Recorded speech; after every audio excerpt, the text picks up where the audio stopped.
नमस्कार, आप देख रहे हैं न्यूज 24। आपके साथ मैं हूं रवि ठाकुर। गृह मंत्री अमित शाह छत्तीसगढ़ पहुंच गए हैं। जगदलपुर में शहीदों को गृह मंत्री श्रद्धांजलि देंगे। तस्वीरें हम आपको दिखा रहे हैं किस तरह से देश के गृह मंत्री अमित शाह शहीद जवानों को श्रद्धांजलि अर्पित करते हुए, कल जिस तरह से वो नक्सली अटैक हुआ था उसके बाद बैठकों का दौर चल रहा था और खुद गृह मंत्री ने कहा था कि वो खुद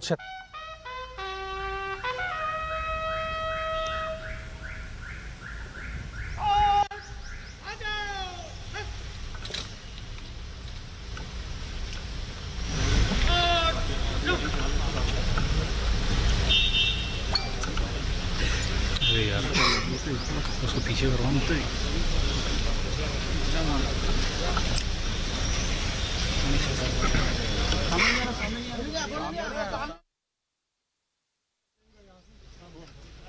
इधर से आएंगे हम लोग, खड़े जाएंगे उधर।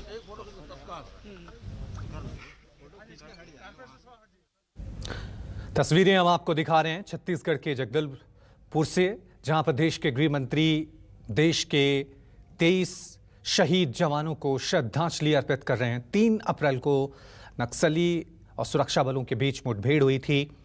पीछे से घात लगाकर नक्सलियों ने अटैक किया था। देश की रक्षा करते हुए ये जवान शहीद हुए हैं।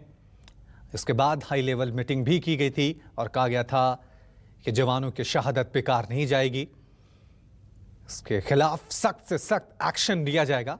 लेकिन उससे पहले खुद गृह मंत्री अमित शाह छत्तीसगढ़ के जगदलपुर में पहुंचे हैं और वहां पर आप देख सकते हैं बारी बारी उनको श्रद्धांजलि अर्पित की जा रही है। एक बड़ा नक्सली हमला हुआ था 3 अप्रैल के दिन, जब देश के जवानों को नक्सलियों ने घेर लिया था, घात लगाकर पीठ पर वार किया था। लेकिन फिर भी हमारे देश के ये जवान बड़ी बहादुरी से लड़े, शहादत दी देश के लिए। और अब पूरा देश एक मांग भी कर रहा है सरकार से कि नक्सलियों के खिलाफ, इस नक्सलवाद के खिलाफ सख्त से सख्त एक्शन लिया जाए। तस्वीरें छत्तीसगढ़ के जगदलपुर से हम आपको दिखा रहे हैं। अमित शाह खुद छत्तीसगढ़ पहुंचे, देश के उन तमाम जवानों को जिन्होंने देश की रक्षा के लिए शहादत दी है, उनको याद करते हुए, उनको नमन करते हुए और उनको श्रद्धांजलि अर्पित करते हुए नजर आ रहे हैं। नक्सलवाद जिस तरह से अपनी जड़ें जमा रहा है, कुछ दिनों से ज्यादा कोई वारदातें देखने को नहीं मिली थी, लेकिन 3 अप्रैल को जो घटना हुई उसने पूरे देश को झकझोर दिया था। 300 से 400 नक्सलियों ने देश के सुरक्षा बलों को घेर लिया था, लेकिन हमारे देश के सुरक्षा बलों ने बड़ी बहादुरी से उनका सामना किया, कई नक्सलियों को ढेर किया और इसी मुठभेड़, इसी एनकाउंटर में देश के ये 23 जवान भी शहीद हो गए।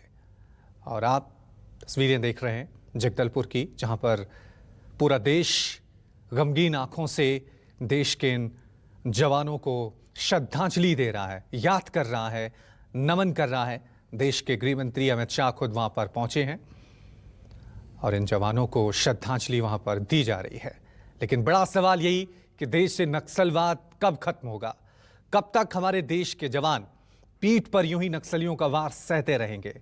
हालांकि सरकार ने एक हाई लेवल की बैठक जरूर की है और यह भी कहा है कि नक्सलियों के खिलाफ सख्त से सख्त एक्शन लिया जाएगा। अब देखना यह है कि अब सरकार क्या कड़ा कदम यहां पर उठाती है। 23 वो जवान हैं जो तिरंगे में लिपटे हुए हैं, जिन्होंने देश की रक्षा के लिए अपनी जान दे दी है, शहादत दी है। पूरा देश आज इन जवानों को याद कर रहा है, नमन कर रहा है। चलिए इस खबर पे और ज्यादा जानकारी के लिए सीधा रुक करते हैं हमारे संवाददाता अमित का। अमित, तस्वीरें हम देख रहे हैं, देश के गृह मंत्री अमित शाह देश के इन 23 जवानों को श्रद्धांजलि दे रहे हैं, नमन कर रहे हैं, याद कर रहे हैं। लेकिन एक बड़ा सवाल कि देश से नक्सलवाद कब खत्म होगा? जो पीठ पर हमारे देश के जवानों पर वार किया था उसका बदलाव सरकार कब लेगी?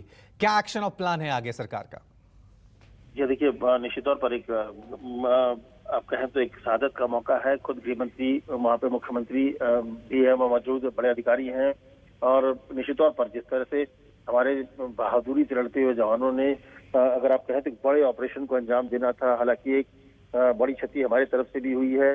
जब करीब 22 जो जवान शहीद हो गए तो एक गमगीन वाला माहौल भी है और निश्चित तौर पर एक जो कड़ी जो चुनौती है उसको भी निपटना है। और निश्चित अब जब वहाँ पहुंचे हैं, ग्राउंड जीरो भी जाएंगे जहाँ पर ये हमला हुआ है, जहाँ पर ये मुठभेड़ चला था, और इसके बाद वो रायपुर आने वाले हैं। रायपुर में गृह मंत्री तमाम बड़े अधिकारियों के साथ बैठक भी करेंगे। तो एक रणनीति पर चर्चा जरूर होगी कि कैसे, क्योंकि एक बड़ा हमला था और अभी भी 30 से ज्यादा जवान घायल भी हैं, तो कैसे जवाब देना है। गृह मंत्री ने कहा भी था कल जब असम के दौरे से वो वापस आए बीच में छोड़ के कि जो शहीद जो बलिदान दिया है, जो हमारे जवानों ने उनका बलिदान जो है व्यर्थ नहीं जाएगा और एक बड़ी कार्रवाई की जाएगी। ये ऑपरेशन भी जो था करीब 1500 से ज्यादा जवान लगे थे। जो हिडमा एक दुर्दांत आप कह सकते हैं नक्सली है, उसके इनपुट उनके बारे में जानकारी मिली थी कि वो वहां मौजूद है और इसी के बाद ये ऑपरेशन चल रहा था।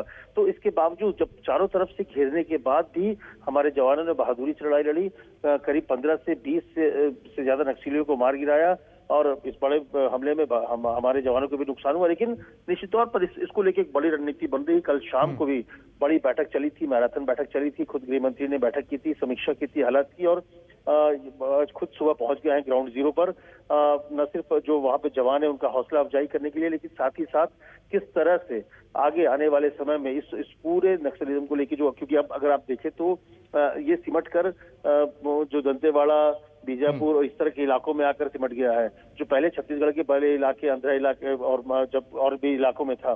तो ऐसे में अब एक बड़ी जवाबी कार्रवाई की तैयारी सरकार की तरफ से होगा, मंत्रालय की तरफ से होगा, और जब बैठेंगे थोड़ी देर बाद तमाम बड़े अधिकारी, मुख्यमंत्री और गृह मंत्री, तो एक बड़ी जवाबी कार्रवाई की भी रणनीति बनेगी वहां पर। बिल्कुल, बड़ी जवाबी कार्रवाई की मांग पूरा देश कर भी रहा है। लेकिन ठीक एक साल बाद सुकमा में भी हमला हुआ था, देश के 17 जवान शहीद हो गए, तब भी यही कहा गया था, और एक बार फिर देश के 23 जवान शहीद हुए। जब घटनाएं होती हैं तो एक्शन बनती है, रणनीतियां बनती हैं, बैठकें होती हैं, क्या नक्सलवाद खत्म होता है? ये सवाल बना हुआ है। एक छोटा सा ब्रेक ले रहे हैं, फौरन हाजिर होंगे। देखते रहिए न्यूज़ 24।